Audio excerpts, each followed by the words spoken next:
Microbes in human welfare.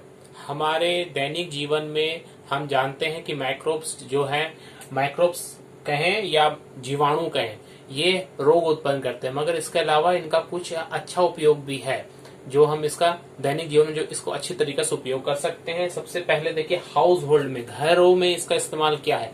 तो हम लोग जानते हैं घरों में सबसे पहले हम लोगों ने दही का इस्तेमाल करते हैं। दही जो है, दही वो किस चीज से बनता है? दूध से बनता है। तो दूध से दही जो बनता है वो एक बैक्टीरिया की वजह से बनता है, लैक्टोबैसिलस।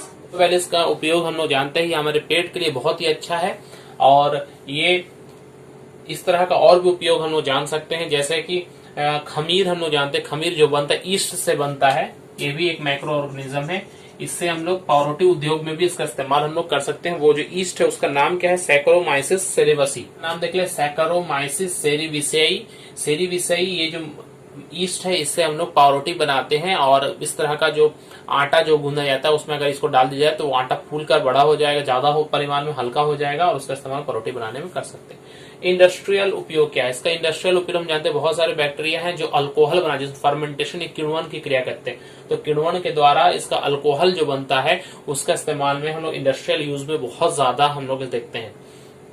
3 और 4 जो है ये असल में एग्रीकल्चर में इसका इस्तेमाल होता है, इससे हम डिटेल से पढ़ेंगे।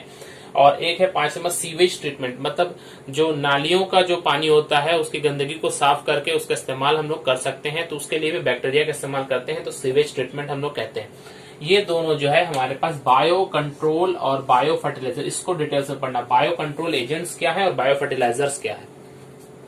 Bio control agents, bio control agents या कह सकते हैं जैव नियंत्रण करने वाले जो कारक हैं। तो बायो कंट्रोल क्यों लिखा गया? बायो का मतलब लाइफ होता है।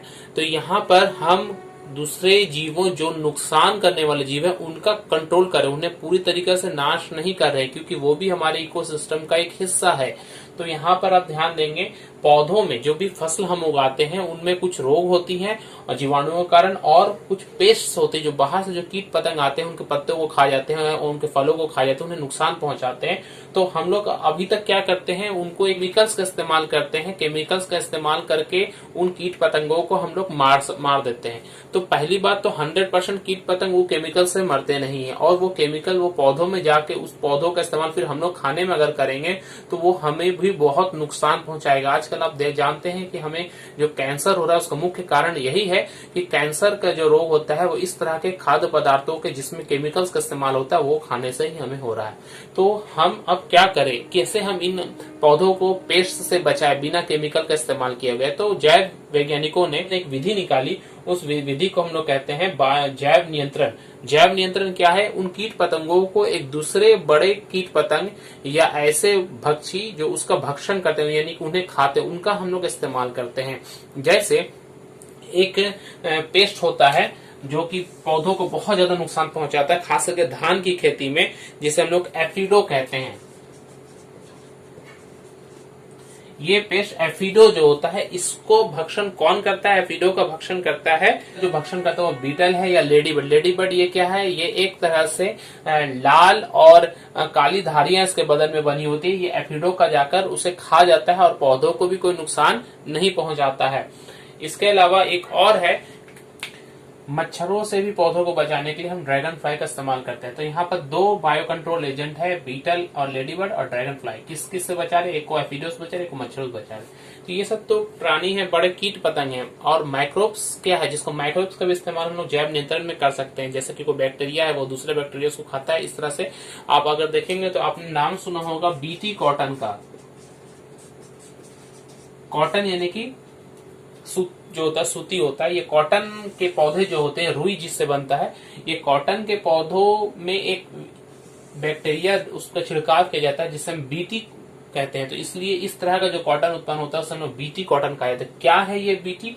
बीटी का फुल फॉर्म क्या है? फॉर्म है बैक्टीरिया बैसिलस thuringiensis। इस बैक्टीरिया बैसिलस thuringiensis जो है, ये इसको छोटे छोटे स्पोर्स के रूप में, दाने के रूप में इसको हम लोग लेते हैं। इसको पानी में मिलाकर कॉटन के पौधों पर इसका हम छिड़काव करते हैं। तो कॉटन के पौधों पर जब इसका छिड़काव करते हैं तो ये बीटी बैक्टीरिया जो है पूरे कॉटन को एक तरह से समझे कि उसके पत्तों में, उसके फलों में जाकर, उसके रुई में जाकर ये रहेगा। अब इसे जो खाता है वो क्या खाता है? कैटरपिलर खाता है इसे। बटरफ्लाई कैटरपिलर जो होता है इसका लार्वा इस कॉटन के पौधों पर लगता है और कॉटन के पौधों को नुकसान पहुंचाता है। तो इसे हमें हटाने के लिए हम क्या करते हैं, अगर ये बटरफ्लाई कैटरपिलर जब भी आएगा इन पौधों के पास में और इस तरह के बीटी जिसमें डाला हुआ है, जिसमें बैक्टीरिया का छिड़काव किया हुआ है, अगर वो इसे खाता है तो खाने के बाद में वो क्या होता है, वो साथ ही साथ उसके पेट में जाकर ये बैक्टीरिया जो है ये केमिकल्स निकालेगा, टॉक्सिक केमिकल्स निकालेगा और इसके वजह से इसकी मौत हो जाएगी।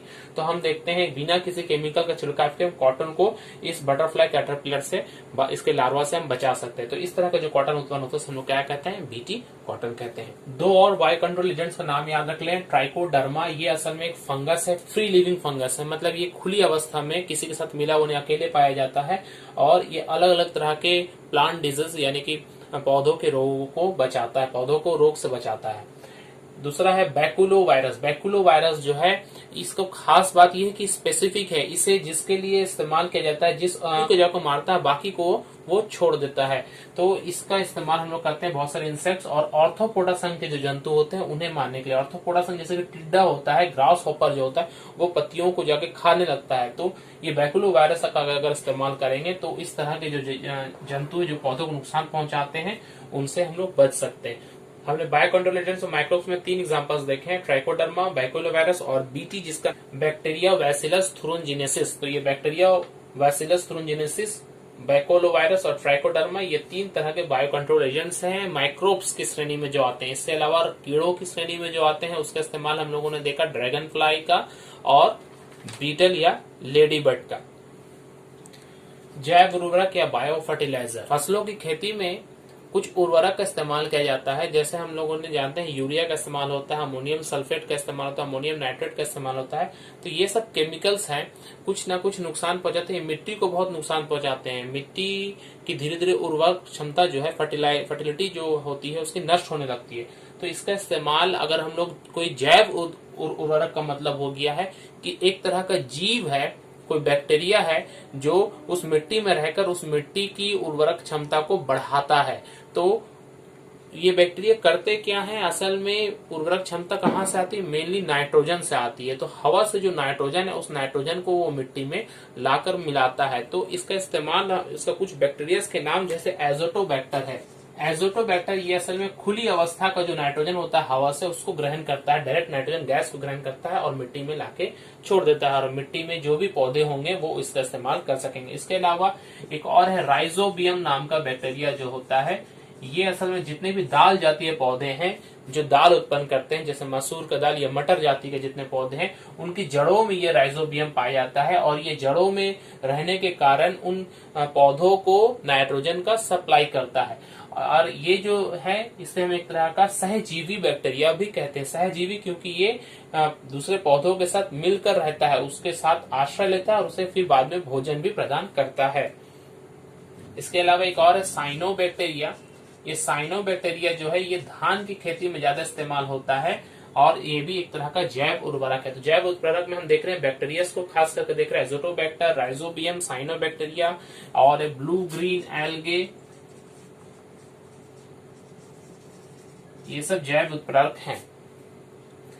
माइकोरिजा क्या होता है, माइकोरिजा असल में कोई भी कवक जाति का जो पौधा है, कवक यानी कि फंगस, ये पौधों के साथ में जब कोई सहजीवी संबंध बनाता है, सहजीवी संबंध कहने का मतलब है एक कवक है वो पौधों की जड़ों में रहता है आश्रय के लिए और भोजन के लिए, तो उसे हम लोग कहते हैं सहजीवी बनना। तो ये कवक जब पौधों की जड़ों में मिलकर रहेगा तो उस तरह के कॉम्बिनेशन को एक साथ हम लोग क्या कहते हैं, माइकोरिजा। ये कवक क्या करते हैं, कवक का काम क्या होता है, पौधों को फास्फोरस प्रदान करना। ये मिट्टी में फास्फोरस का मान बढ़ाते हैं। फास्फोरस पौधों के लिए बहुत ही उपयोगी पदार्थ है। तो ये मिट्टी में फास्फोरस देते हैं, पौधे फास्फोरस लेते हैं और पौधे क्या करते हैं, इसको अलग कुछ उसके लिए होते हैं वो प्रदान करता है इसको खाने के लिए। तो यहाँ पर देखिए ये दोनों सहजीवी रूप में काम कर रहा है। तो इस पूरे चीज को एक जो दोनों का कॉम्बिनेशन हुआ कवक और पौधों का, उसे हम क्या कहेंगे, माइकोरिजा कहेंगे।